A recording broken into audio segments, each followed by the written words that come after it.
انشاءاللہ کوشش کروں گا اس پورے 25 منٹ میں اس آیت شریفہ کی تفسیر آپ حضرات کی خدمت میں پیش کرتا ہوں۔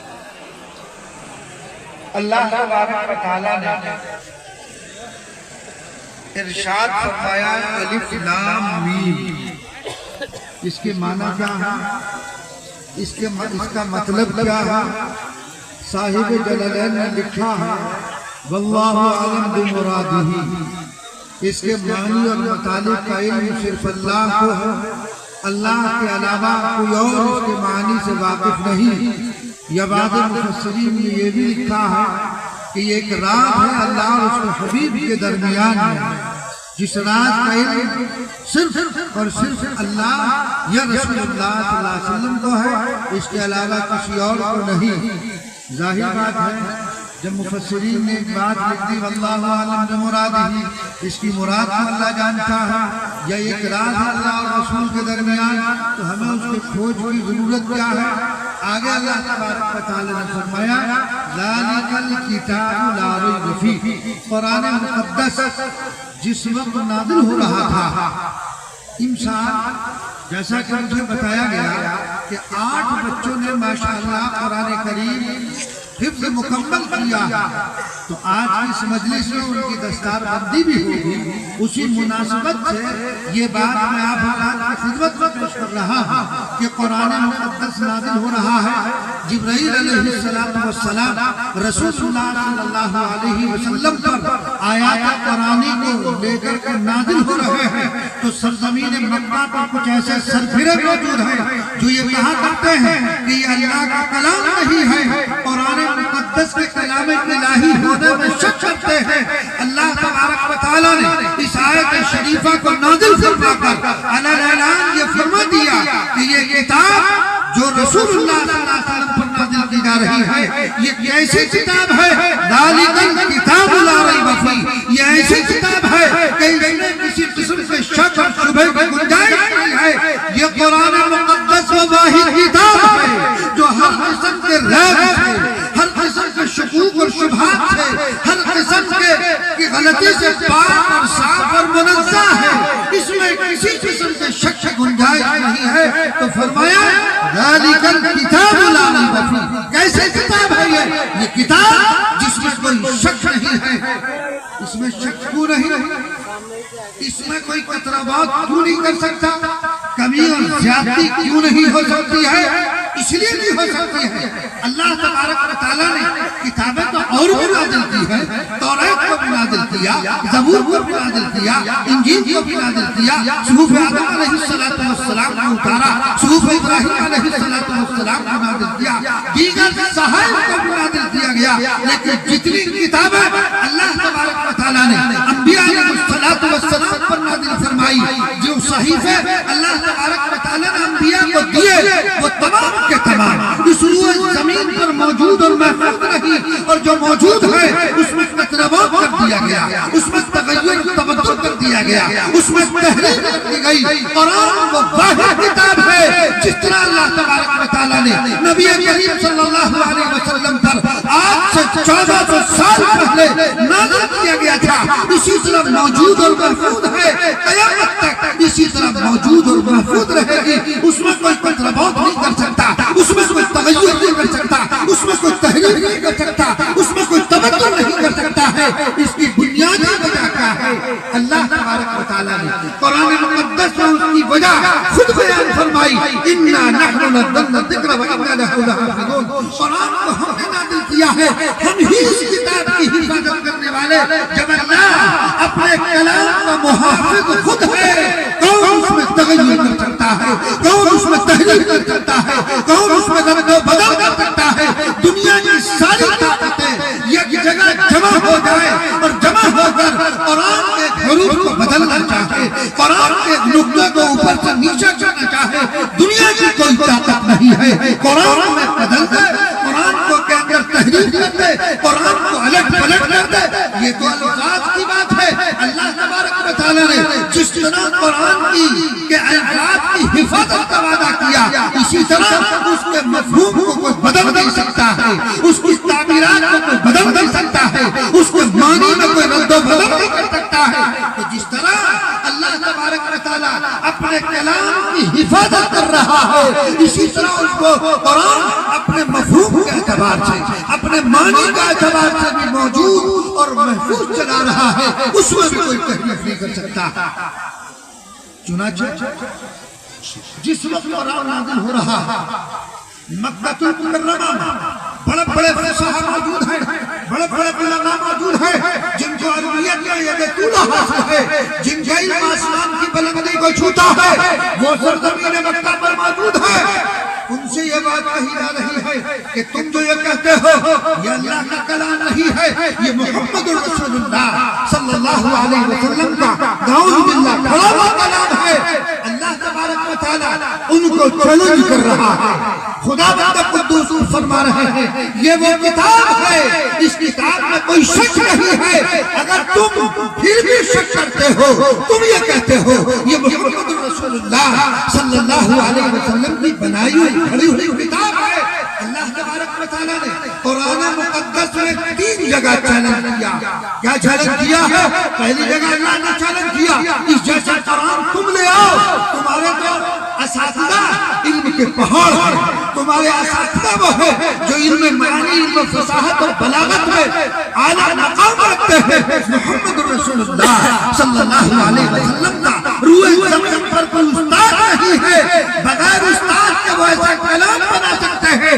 تمہارے اساتذہ ان کے علم آسمان کی بلندیوں کو چھو رہا ہے، لے آؤ قرآن کے مقابلے میں کوئی سورت پورے قرآن کے مقابلے میں قرآن لے آؤ۔ پھر قرآن نے دعویٰ کیا، چیلنج کیا، اگر تم پورا قرآن نہیں لا سکتے ایک بڑی سے بڑی سورت لے کر کے آ جاؤ، وہ بھی نہیں لا سکے۔ قرآن کے مقابلے میں قرآن نہ لا سکے، قرآن کے مقابلے میں بڑی سورت کے مقابلے میں کوئی سورت نہ لا سکے، قرآن پھر چیلنج کر رہا ہے، جس کو سورہ بقرہ میں اللہ تبارک و تعالیٰ بیان فرماتے ہیں وَإِن كُنتُمْ فِي رَيْبٍ مِّمَّا نَزَّلْنَا عَلَىٰ عَبْدِنَا فَأْتُوا بِسُورَةٍ مِّن مِّثْلِهِ۔ اللہ تبارک و تعالیٰ نے فرمایا اگر تم شک کرتے ہو اس چیز میں جو ہم نے اپنے بندے محمد رسول اللہ صلی اللہ علیہ وسلم پر نازل فرمایا، اگر تمہیں شک ہے اس میں تو لے آؤ۔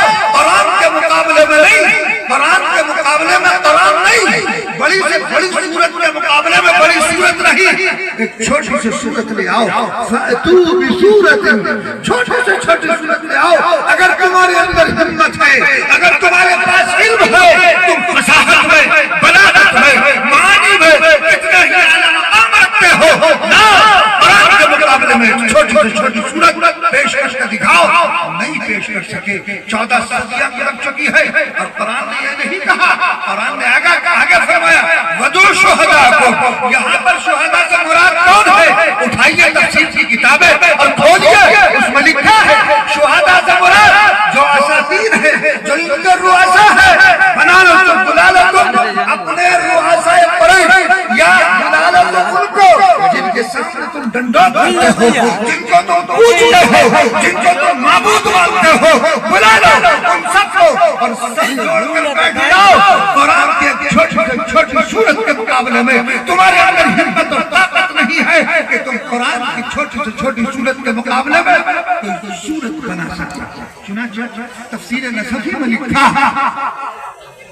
کفار مکہ، رؤسائے مکہ، ایک شخص جس کی عربیت یا شہرت عرب میں اس کے پاس اکٹھا کر جاتے ہیں اور اس سے کہتے ہیں کہ تم قرآن کے مقابلے میں کوئی سورت بناؤ، جواب دینا ہے ٹھیک ہے میری کئی شرطیں ہیں، مجھے الگ کمرہ دیا جائے، مجھے جو ہے اور آگے دیا جائے، کاغذ کو کچھ اور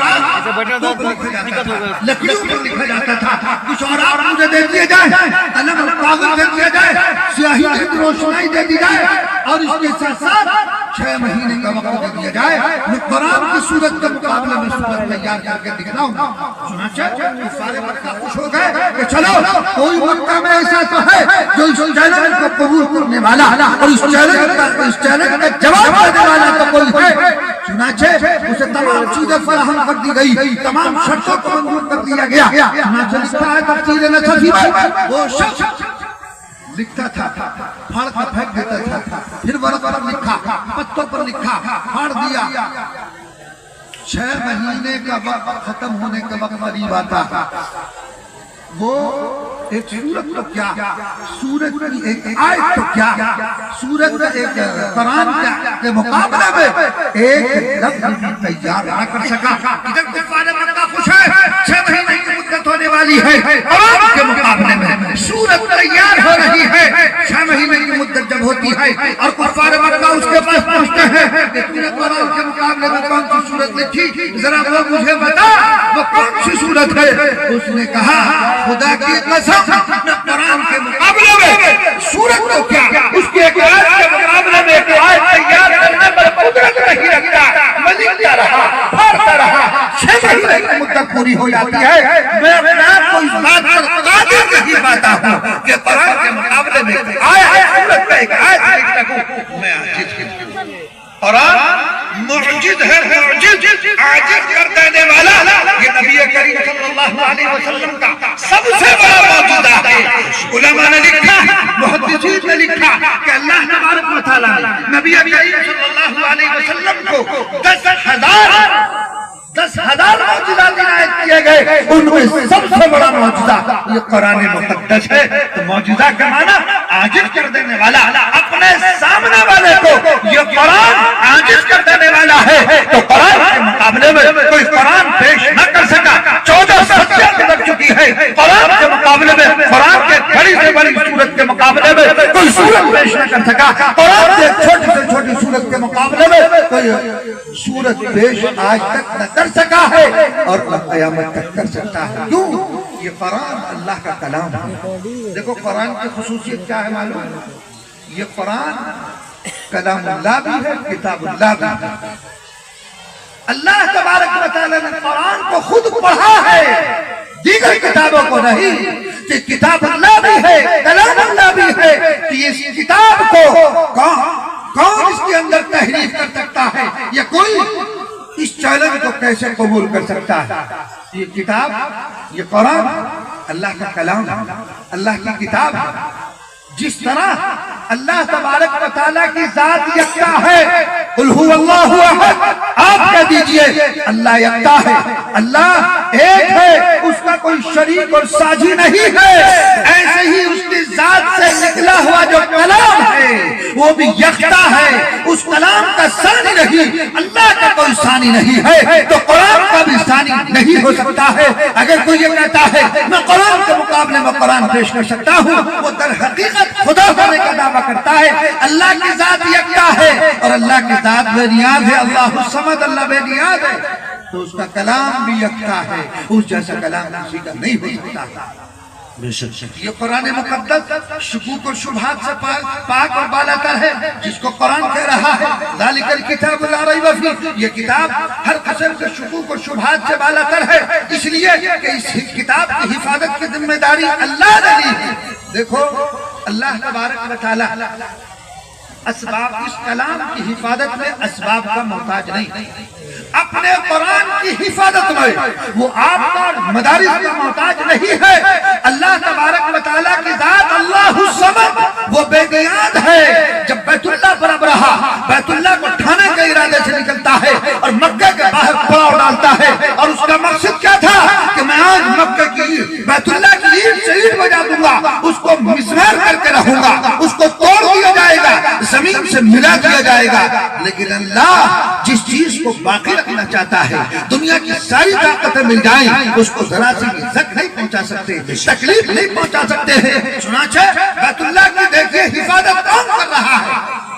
ابرہا پڑاؤ ڈالتا ہے، لمبا قصہ ہے، مجھے وقت بڑا محدود دیا گیا ہے، اس لیے میں چاہتا ہوں کہ بات اس محدود وقت میں جو ہے پوری کر دوں۔ تو ابرہا وہاں پڑاؤ ڈالتا ہے، نبی کریم صلی اللہ علیہ وسلم کے دادا عبد المطلب کے اونٹ چل رہے تھے، وہاں ان کے گروہ، ان کے جماعت کے لوگوں نے ابرہا کی ان اونٹوں کو پکڑ لیا۔ جب معلوم ہوا عبد المطلب کو، پہنچے ابرہا کے پاس اور یہ کہا کہ تم نے ہمارے اونٹوں کو کیوں گرفتار کیا ہے، کیوں پکڑا ہے، کیا وجہ ہے؟ ابرہا کہتا ہے مجھے حیرت ہے، آپ قریش کے سردار ہو کر اپنے اونٹوں کا سوال کرتے ہو، میں بیت اللہ کو ڈھانے کے لیے آیا ہوں، اس کے متعلق مجھ سے تم کچھ درخواست نہیں کرتے۔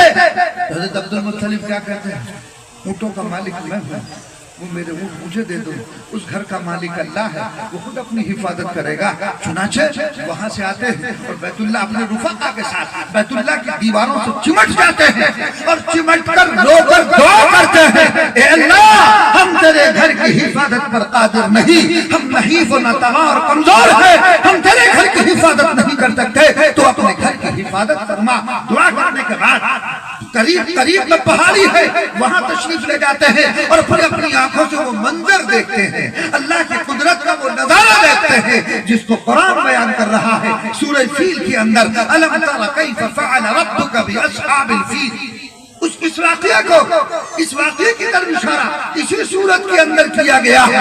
تو ابرہا آگے بڑھتا ہے، وادی محصر میں پہنچتا ہے، اللہ کی قدرت کا نظارہ دیکھیے، خداوند قدوس پرندوں کا ایک خول بھیجتا ہے، طیران ابابیل، جس کو قرآن کہہ رہا ہے، پرندوں کا ایک جھرمٹ، پرندوں کی جماعت، پرندوں کا ایک خول آتا ہے۔ بہت سے لوگ اس کا ترجمہ ابابیل پرندہ کر دیتے ہیں کہ جو ابابیل ہوتا ہے وہ پرندہ نہیں، طیران ابابیل کا یہاں پر ترجمہ ہے پرندوں کی جماعت۔ ابابیل کہتا ہے جماعت کو، جھرمٹ کو، طیر کے معنی پرندے کے آتے ہیں، تو پرندے کی ایک جماعت، پرندوں کا ایک جھرمٹ جو ہے وہ آتا ہے، اس کے چونچ میں اور پنجے میں کنکری ہے۔ وہ بڑے کر و فر کے ساتھ آیا تھا ابرہا، بڑے کر و فر کے ساتھ، بڑے ساز و سامان کے ساتھ، بڑے ہاتھیوں کو لے کر کے آیا تھا۔ وہ نیت کیا تھی؟ بیت اللہ کو مسمار کر دوں گا۔ وہ پرندے جب کنکری کو چھوڑتے ہیں تو کیا حالت ہوتی ہے؟ قرآن اس کو بیان کر رہا ہے، کعصف مأکول، وہ کھائے ہوئے بھوسے کی طرح ہو جاتے ہیں، جیسے جانور بھوسے کو کھا لیتا ہے، تو جس کے وہ کنکری رکھتی تھی اس کا کام تمام کر دیا کرتی تھی۔ تو اللہ تبارک و تعالیٰ نے اپنے گھر کی حفاظت کس سے کرا لی؟ پرندوں سے کرا لی۔ تو اپنے کلام کی حفاظت میں وہ نہ آپ کا محتاج ہے نہ میرا محتاج ہے، وہ بغیر مدارس کے بھی، بغیر ہمارے اور آپ کے بھی اللہ تبارک و تعالیٰ اپنے کلام کی حفاظت کر سکتا ہے۔ مگر یہ اللہ تبارک و تعالیٰ کا کرم ہے، اس کا احسان ہے کہ خداوند قدوس اپنے کلام کی حفاظت ان مدارس سے کرا رہا ہے، مکاتب قرآنیہ سے کرا رہا ہے، جامعات سے کرا رہا ہے۔ تو یہ اللہ تبارک و تعالیٰ کا کرم ہے، کمال ہمارا نہیں ہے، کمال اس ذات کا ہے جس ذات نے ہمیں اپنے کلام کی حفاظت پر لگا رکھا ہے۔ تو دوستو منت منے کہ سلطان نہیں کوئی، ارے غلام کا کوئی کمال نہیں ہے کہ وہ بادشاہ کا خادم ہے، کمال تو بادشاہ کا ہے کہ تجھ جیسے نالائق کو اپنا خادم بنا رکھا ہے۔ کمال ہمارا نہیں ہے، کمال اس خداوند قدوس کا ہے کہ جس ذات نے ہمیں اپنے کلام کی حفاظت میں لگا رکھا ہے، ورنہ وہ ہمارے بغیر اپنے کلام کی حفاظت کر سکتا ہے۔ اور اللہ تبارک و تعالیٰ اپنے کلام کی حفاظت کے نمونے دکھلا دیتا ہے۔ میں آپ کو واقعہ سناؤں، آپ نے پڑھا ہوگا 1999 اگست میں اخبار اٹھا کر دیکھئے، جرائد اور رسائل اور میڈیا پر بھی وہ واقعہ نشر ہوا۔ ترکی میں ایک زلزلہ آیا تھا، اگر آپ کو یاد ہو 1999 اگست میں ترکی میں زلزلہ آیا، اور اتنا شدید زلزلہ تھا کہ گاؤں کا گاؤں زمین پھٹی، پورا گاؤں جو ہے اندر اور زمین پھر مل گئی۔ 1 لاکھ سے زائد آدمی جو تھے اس کے اندر تباہ ہلاک اور برباد ہوئے۔ اس زلزلے کا سبب کیا تھا معلوم ہے؟ میں نے اس وقت رسائل میں پڑھا، جرائد میں پڑھا، اخبارات میں باقاعدہ آیا، نئی دنیا کا ایک رسالہ نکلتا تھا، اب بھی نکلتا ہے، اس میں بھی باقاعدہ وہ رسالہ میں نے محفوظ کر لیا، میرے پاس آج بھی وہ رکھا ہوا ہے۔ اس زلزلے کا سبب کیا تھا؟ اس زلزلے کا سبب جو اس میں لکھا کہ ہوائی اڈہ، ایک ہوائی اڈہ تھا جو سمندر کے قریب، وہاں ایک ڈاس پارٹی رکھی گئی۔ ڈاس پارٹی کس نے؟ یہ سب یہود اور نصارہ، انہوں نے وہاں ڈاس پارٹی رکھی گئی۔ ایک اور بہت سارے کرنل اور جرنل اور سینکڑوں کی تعداد میں تماشائی موجود تھے، ڈانس کرنے والی فرحانہ لڑکیاں وہاں پر موجود ہے۔ ایک کرنل مسلمان ہے، وہ یہودی کہتا ہے تم قرآن مقدس کے نسخے کو لے کر کے آؤ۔ اس نے کہا اس ناپاک محفل میں میں قرآن مجید کے نسخے کو نہیں لا سکتا ہوں۔ مسلمان کیسا ہی شرابی اور کبابی اور جواری کی نہ ہو، اس کے دل میں اللہ کے کلام کی جو عظمت پابست ہے وہ اس کے تحفظ کے خاطر اپنے جان کا نذرانہ پیش کر سکتا ہے۔ آج آ جائے کلام اللہ پر، آج آ جائے رسول اللہ صلی اللہ علیہ وسلم کی ذات پر، وہ اس کو دوبارہ نہیں کر سکتا ہے۔ اس نے کہا میں اللہ کے کلام کو اس ناپاک مجلس میں نہیں لا سکتا ہوں، وہ نہیں لے کر آیا۔ وہ یہودی جاتا ہے اور کہیں قرآن کے نسخے کو حاصل کرتا ہے، اور کرنے کے بعد وہ اس ڈانس کرنے والی جو برہنہ لڑکیاں تھی ان کے درمیان میں کھڑا ہو کر کہتا ہے کہاں ہے وہ خدا جو یہ کہتا ہے میں نے اس کلام کو نازل کیا، میں ہی اس کی حفاظت کرنے والا ہوں۔ آج وہ اپنے کلام کی حفاظت کرے۔ اس بدبخت نے یہ جملہ کہنے کے بعد قرآن کے اوراق کو پھاڑا اور پھاڑنے کے بعد اس قرآن کے اوراق کو ان ڈانس کرنے والی فرحانہ لڑکیوں کے قدموں میں ڈال دیا اور ان لڑکیوں نے اپنے پیروں سے قرآن کو مچلنا شروع کیا۔ اللہ تبارک و تعالیٰ کی قدرت کا نظارہ دیکھیے، خدا بند قدوس کی قدرت کا نظارہ دیکھیے۔ جس شخص نے یہ کام کیا تھا اس شخص کے چہرے پر بدحواسی طاری ہوتی ہے اور ایک گھبراہٹ شروع ہوتی ہے، وہ ہوائی اڈے سے باہر نکلتا ہے، اللہ کی قدرت کا نظارہ دیکھتا ہے۔ کیا نظارہ دیکھتا ہے؟ ایک ہوا کا بگولا ہے جو بہت تیزی کے ساتھ چلا رہا ہے اور وہ آن کی آن میں وہ ہوا کا بگولا اس ہوائی اڈے کو گھیر لیتا ہے اور گھیرنے کے بعد وہ ہوا کا بگولا اس ہوائی اڈوں کو، ان کرنلوں کو، ان جنرلوں کو اور ان ڈانس کرنے والی فرحانہ لڑکیوں کو یوں اٹھاتا ہے اور اٹھانے کے بعد قریب میں سمندر ہے پھینک دیتا ہے۔ اللہ تبارک و تعالیٰ نے اس گئے گزرے دور پر بھی بتا دیا اور دکھلا دیا قرآن کی حفاظت کرنے والے کل بھی ہم تھے، آج بھی ہم ہیں اور قیامت تک اس کی حفاظت کرتے رہیں گے۔ آپ کے اخبار میں پڑھا ہوگا کانپور کے اندر جو ہے کئی سال پہلے کا واقعہ ہے، قرآن مجید کو آگ میں جلا دیا گیا تھا۔ میں کانپور کے جب میرا سفر ہوا میں کانپور گیا اور ان لوگوں کے متعلق مجھے بتایا کہ جن لوگوں نے قرآن مجید کے نسخوں کو آگ میں جلایا تھا اللہ تبارک و تعالیٰ نے کسی کو ذہنی اعتبار سے مفلوج کر دیا، کسی کے پاؤں پر فالج تھا، کسی کے ہاتھ پر فالج تھا، تو اللہ تبارک و تعالیٰ اس گئے گزرے دور میں بھی ہمیں دکھلا رہے ہیں ہم عبرت حاصل کریں کہ اللہ تبارک و تعالیٰ حقیقتاً اپنے کلام کی حفاظت کرنے والا اللہ ہے، اس کے علاوہ کوئی اور نہیں ہے۔ تو جب اللہ اپنے کلام کی حفاظت کرے گا جس کے سینے میں محفوظ ہوگا کیا اس کی حفاظت نہیں ہوگی؟ اس کی بھی حفاظت ہوگی۔ اللہ جس کے سینے میں وہ محفوظ ہے اور جہاں وہ قرآن پڑھا اور پڑھایا جا رہا ہے اس جس کے سینے میں قرآن محفوظ ہے اس کی حفاظت ہے، جہاں وہ پڑھ رہا ہے اس کی بھی حفاظت، اور جس جگہ پر وہ مدرسہ قائم ہے وہ حافظ قرآن ہے، جب وہاں قرآن کی تعلیم ہو رہی ہے تو وہ بستی بھی انشاءاللہ ثم انشاءاللہ اللہ تبارک و تعالیٰ کی گرفت سے محفوظ رہے گی۔ تو دوستو یہ قرآن مقدس اس کی حفاظت اللہ تبارک و تعالیٰ کر رہا ہے، کرتا رہے گا، اسباب کا محتاج نہیں ہے، ہم اسباب کا محتاج ہے۔ یہ اللہ تبارک و تعالیٰ کا بڑا کرم، ان مدارس کی وجہ سے آج ہمیں حفاظ مل جاتے ہیں، ورنہ آپ ذرا ماضی میں جائیے کچھ سال پیچھے لوٹیے، آپ کے اس قصبے میں یہاں کوئی نمازی، یہاں پر کوئی حافظ نظر نہیں آتا تھا۔ رمضان کا مہینہ جب آتا ہم نے خود اپنے بچپن میں اپنے علاقے میں دیکھا کہ حافظوں کو تلاش کرنا پڑتا تھا کہ کہیں سے کوئی حافظ آ جائے، تراویح کا انتظام ہو جائے۔ اللہ تبارک و تعالیٰ نے یہ اسباب پیدا کر دیے ہیں، ان مدارس کے ذریعے اللہ تبارک و تعالیٰ حفاظ کے کھیت کی کھیت تیار ہو رہی ہے۔ دیکھو قرآن مقدس یہ نبی کریم صلی اللہ علیہ وسلم کا معجزہ ہے، اور قرآن کا معجزہ کیا ہے؟ قرآن کو چھوٹے سے چھوٹا بچہ اپنے سینے میں محفوظ کر لیتا ہے۔ دنیا میں کوئی کتاب ایسی نہیں ہے جس کو حفظ کرایا یا کیا جاتا ہو، اور پہلے بھی چنانچہ مکارم الحفاظہ ایک کتاب ہے، اس میں لکھا ہے کہ حضرت موسیٰ علیہ السلام کی قوم پر یہ حکم نازل ہوا کہ موسیٰ اپنی قوم سے کہو وہ توریت کو حفظ یاد کیا کرے۔ موسیٰ علیہ السلام اپنی قوم سے کہتے ہیں اے قوم اللہ کا یہ حکم ہے کہ تم توریت کو حفظ یاد کرو۔ موسیٰ علیہ السلام کی قوم پکار اٹھی اے موسیٰ اس توریت کو، اتنی بڑی توریت کو ہم اپنے سینے میں کیسے محفوظ کر سکتے ہیں؟ موسیٰ علیہ السلام نے سمجھایا، آخرکار اللہ تبارک و تعالیٰ سے ہم کلام ہوئے۔ موسیٰ علیہ السلام نے اللہ کی بارگاہ میں عرض کیا اے بار الہ میری قوم اس بات سے عاجز ہے کہ تیرے اس کلام کو جو ہے اپنے سینے میں محفوظ کر سکے۔ آخرکار قوم نے انکار کر دیا، حفاظت نہ کر سکے۔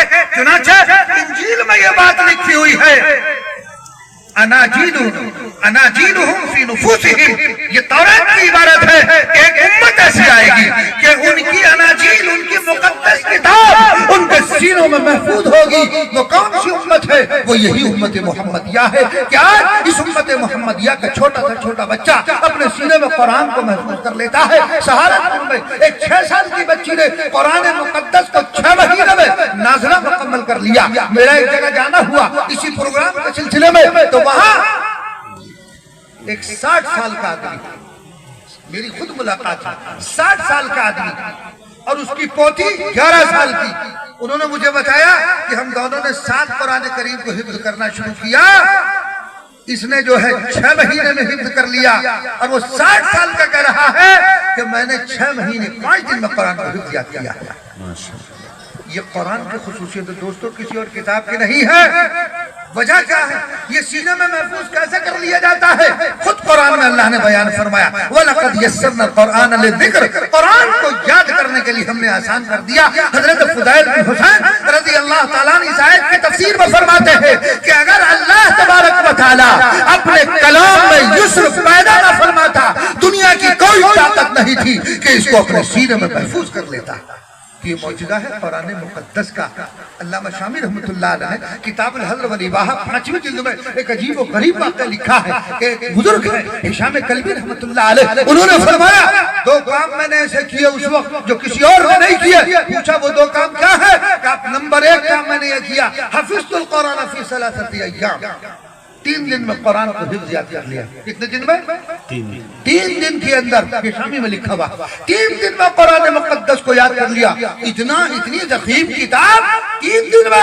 یہ معجزہ ہے قرآن کا، یہ معجزہ ہے نبی کریم صلی اللہ علیہ وسلم کا. امام محمد رحمۃ اللہ علیہ نے 7 دن میں قرآن مقدس کو حفظ یاد کر لیا تھا. امام سفیان ثوری رحمۃ اللہ علیہ 4 سال کی عمر میں حافظ قرآن ہو جاتے ہیں. یہ معجزہ قرآن مقدس کا ہے اور یہ برکت ہے ان مدارس کی جو مدارس کے بچے پڑھنے کے لیے آتے ہیں. چنانچہ آج بھی 8 بچے ایسے ہوں گے جن کے سر پر دستار بندی باندھی جائے گی. ان 8 بچوں نے قرآن مقدس کو حفظ کر لیا، اپنے سینے میں محفوظ کر لیا. ورنہ ماضی میں کیا تھا؟ کوئی حافظ نہیں ملتا تھا. ایک واقعہ میں نے پڑھا حضرت کے ملفوظات میں، ایک گاؤں، وہاں کوئی حافظ تھا نہیں. امام صاحب بھی حافظ نہیں تھے، 2 پاروں کے حافظ تھے صرف. اب میٹنگ بیٹھی، مسجد کا منتظمین بیٹھے، بھائی قرآن مجید کون سنائے گا تراویح میں؟ انتظام کیا جائے. تو امام صاحب کہنے لگے بھائی کون سنائے گا؟ میں ہی سناؤں گا، آپ فکر کیوں کر رہے ہیں؟ اب انہیں 2 ہی پارے یاد تھے، پورا قرآن تو انہیں یاد نہیں تھا. تو لہذا وہ اپنا روزانہ انہی 2 پاروں میں سے تھوڑا بہت تھوڑا پڑھتے رہے. 27 شب آتی ہے، امام صاحب اعلان کرتے ہیں بھائی کل کو قرآن مکمل ہو رہا. اب آپ نے دیکھا ہوگا پہلے گاؤں دیہاتوں میں جب قرآن مکمل ہوتا تھا تو ایک خوشی کی لہر ہوتی تھی، نئے کپڑے پہنتے تھے، ایک عجیب و غریب ماحول ہوتا تھا. کوئی بات نہیں صاحب، قرآن مکمل ہو گیا، حافظ جی نے دعا بھی کر دی تو ایک آدمی پیچھے سے کھڑا ہوا اور پیچھے سے کھڑا ہونے لگا، کہنے لگا حافظ جی ایک بات تو بتا دو، قرآن تو پورا ہو گیا مگر یاسین شریف تو آئی نہیں، یاسین شریف تو پڑھی نہیں آپ نے. اس نے کہا، حافظ جی نے کہا تو بابلہ ہو رہا، ابھی یاسین شریف مردے پہ پڑھا ہے کہ پڑھی جاوے. وہ گاؤں والے چونکہ علم تھا نہیں بیچاروں کو، سیدھے سادے لوگ تھے. اور کہنے لگا ہاں حافظ جی تم صحیح کرے، ہم نے مردے پہ ہی پڑھتے ہوئے دیکھ لی، یاسین شریف مردے پہ ہی پڑھے. تو دیکھو کتنے سیدھے لوگ تھے. تو بہرحال علم کی بڑی کمی تھی. تو اللہ تبارک و تعالیٰ ان مدارس کے ذریعے سے یہ کام دے رہا ہے. تو میں نے شروع میں جو آیت شریفہ پڑھی ذالک الکتاب لا ریب فیہ، یہ کتاب کیسی ہے؟ اس میں کوئی شک اور شبہ نہیں ہے. تو اس لیے دوستو یہ قرآن جو ہمارے پاس ہے، جس کو آپ اور ہم پڑھتے اور پڑھاتے ہیں، یہ ہر قسم کے ریب سے اور ہر قسم کے شکوک اور شبہات سے بالا تر ہے. اس میں کسی بھی قسم کے شبہ کی گنجائش نہیں. لہذا آپ اپنے بچوں کو قرآن پڑھائیں. اس بستی میں جتنے رہنے والے لوگ ہیں، ہر ایک کا کوئی گھر ایسا نہ ہو جہاں حافظ قرآن نہ ہو، جہاں اس مدرسے کا فیض نہ پہنچ رہا ہو. ہر آدمی کی یہ تمنا اور کوشش ہونا چاہیے کچھ بھی ہو جائے میں اپنے بچے کو حافظ قرآن ضرور بناؤں گا. یہ کوشش کریے، ورنہ آپ دیکھ رہے ہیں حکومتی سطح پر یہ پلان بنایا جا رہا ہے ان کو قرآن سے ہٹا دو، ان کو دین سے ہٹا دیا جائے، ان کو جو ہے دینی تعلیمات سے ہٹا دیا جائے، ان مدارس کو ختم کر دیا جائے. لیکن اللہ جب تک چاہے گا یہ مدارس باقی رہیں گے، قرآن باقی رہے گا، اور یہ جو نظام ہے مدارس کا یہ بھی باقی رہے گا. بس ایک واقعہ کہہ کر بیان کر کے اپنی بات ختم کر دوں گا، میرا وقت ہو چکا. نبی کریم صلی اللہ علیہ وسلم کے دور سے اب تک یہ سازش ہر زمانے میں رہی ہے کہ دین کو مٹا دیا جائے، قرآن کو ختم کر دیا جائے. قرآن کے پڑھنے اور پڑھانے کا جو ایک سلسلہ اس کو بالکل ختم کر دیا جائے، یہ رسول اللہ صلی اللہ علیہ وسلم کے دور سے. چنانچہ ہندوستان میں اگر آپ کو تاریخ یاد ہو 1863 جب ہندوستان میں انگریز اقتدار میں تو انگریز جب اقتدار میں ہے تو انگریز نے پارلیمنٹ میں جیسے اب اسکیمیں تیار ہو رہی ہیں، قانون بنائے جا رہے ہیں، یہ تجویز پاس ہوتی ہے مسلمانوں کو کیسے مٹایا جائے، مسلمانوں کو ختم کرنے کی تدبیر کیا اختیار کی جائے، ایک تجویز پاس ہوئی، وہ کیا کہ مسلمانوں کو مٹانے کی واحد شکل یہ ہے روئے زمین پر ہندوستان میں جتنے قرآن کے نسخے ہیں ان قرآن مجید کے نسخوں کو ختم کر دیا جائے۔ جب مسلمان کا تعلق قرآن سے ختم ہو جائے گا تو یہ خود بخود مٹ جائے گا۔ ان کی جب مقتدر کتاب ان کے پاس نہ ہوگی جو اس کے مطابق رہنمائی ان کو نہ مل سکے گی، یہ مسلم قوم خود بخود ختم ہو جائے گی۔ چنانچہ تجویز پارلیمنٹ میں پاس ہوتی ہے، اس پر عمل شروع ہوتا ہے، قرآن مجید کے نسخوں کو مساجد سے، مدارس سے حاصل کیا جاتا ہے، مکاتب سے حاصل کیا جاتا ہے، اور حاصل کرنے کے بعد قرآن مجید کے نسخوں کو ڈھیر لگایا گیا اور ڈھیر لگا کر اس میں آگ لگا دی گئی۔ قرآن کے نسخوں کو حاصل کیا اور دریاؤں کے اندر ڈال دیا گیا، قرآن کے نسخوں کو پھاڑ کر نالیوں میں پھینک دیا گیا۔ 63 سے 67 تک اس 3-4 سالہ دور میں 3 لاکھ قرآن مجید کے نسخوں کو جلایا گیا، 3 لاکھ نسخوں کو قرآن مجید کے نسخوں کو جلا دیا گیا اور دریاؤں میں ڈال دیا گیا۔ گواہ ہے آج بھی دلی کی جامع مسجد، وہاں پر ہمارے حفاظ علماء کرام نے ایک جلسے کا انعقاد کیا، تمام علماء اکٹھے ہوتے ہیں اور اکٹھا ہونے کے بعد چھوٹے چھوٹے بچے جن کے سینوں میں اللہ کا قرآن محفوظ ہے وہ بھی جمع ہوتے ہیں، اور جمع ہونے کے بعد اس وقت کا جو سب سے بڑا انگریز اس کو خطاب کر کے کہتے ہیں کہ تم قرآن مجید کے نسخوں کو جلا سکتے ہو، تم قرآن مجید کے نسخوں کو دریاؤں میں ڈال سکتے ہو، خدا کی قسم اس روئے زمین پر قرآن کے جتنے نسخے موجود ہیں اگر تم ان تمام کو جلا ڈالو گے، ان تمام کو دریاؤں میں پھینک دو گے، ان تمام کو پھاڑ کر ندیوں میں اور نالوں میں ڈال دو گے، یہ چھوٹے چھوٹے بچوں کے سینوں میں جو اللہ کا کلام محفوظ ہے ہم دوبارہ بیان ہی اسی طرح لکھ ڈالیں گے۔ یہ بات جب انگریزوں کے کانوں سے ٹکراتی ہے تو انگریز حیران رہ جاتا ہے کہ اچھا ان کا ایک چھوٹا سا چھوٹا بچہ قرآن کو اپنے سینے میں محفوظ کر لیتا ہے۔